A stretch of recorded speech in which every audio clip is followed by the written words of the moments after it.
Regnum Christi Daily Meditations, helping you encounter Christ in your daily life. Divine Hospitality. A meditation for Monday of the 31st week in Ordinary Time.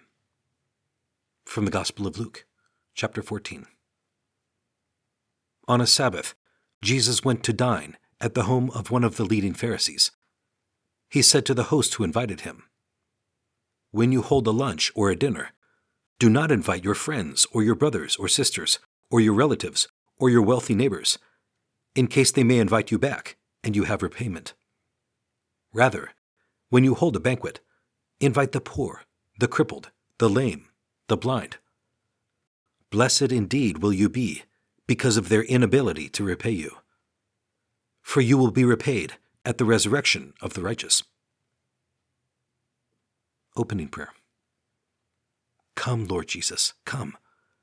I invite you into my life. I ask you to draw me into yours. Thank you for coming to save me. Jesus, I love you. Encountering Christ. 1. Encounter. Encounters with God are the greatest moments in a person's life. We rejoice over the unexpected spark of recognition in which our soul meets its Creator and realizes it is seen, known, and loved. If nourished, this spark becomes a flaming fire of love, which lights, warms, and purifies the soul.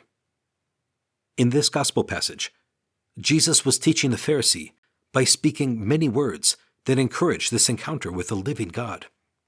Sabbath, dine, home, host, invite, hold, banquet. Words that call to mind the holy sacrifice of the Mass. 2. Invite. From the moment that Abraham unknowingly extended hospitality to God, who appeared to him as 3 men at the entrance of his tent, hospitality has been important to the culture of the people of God. In addition to inviting guests to a Sabbath meal, a wedding banquet, or any lunch or dinner, a number of places were also set for strangers who may appear as the Lord did to Abraham.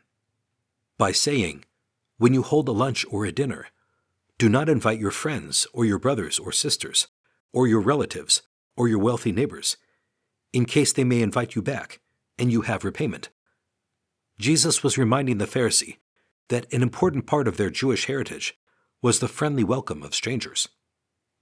This is also true for Christians today. Let all guests who arrive be received like Christ, for he is going to say, "I was a stranger, and you welcomed me."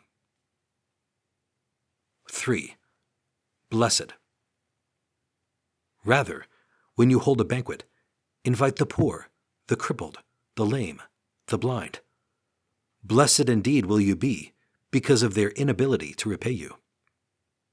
We know from Jesus that the poor will always be with us, and our obligation as Catholics is to serve them.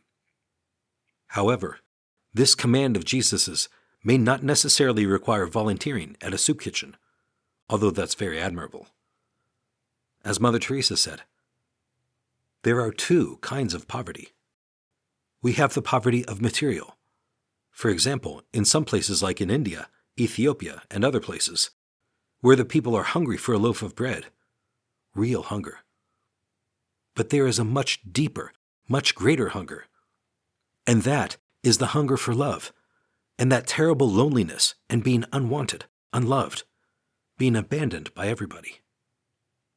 To serve these individuals requires prayerful discernment and an open and willing heart. We are to extend ourselves in hospitality, not for earthly reward, but for treasures in heaven. Jesus tells us, "For you will be repaid at the resurrection of the righteous." Conversing with Christ. Lord, you did not come to condemn me.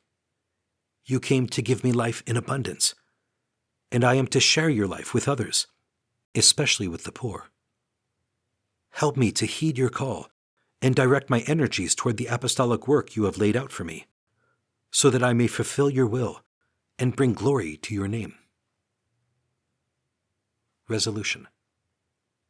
Lord, today by your grace, I will invite a person you place in my path to an event, or to a work, school, or social function, and accompany them during it. Visit our website at regnumchristi.com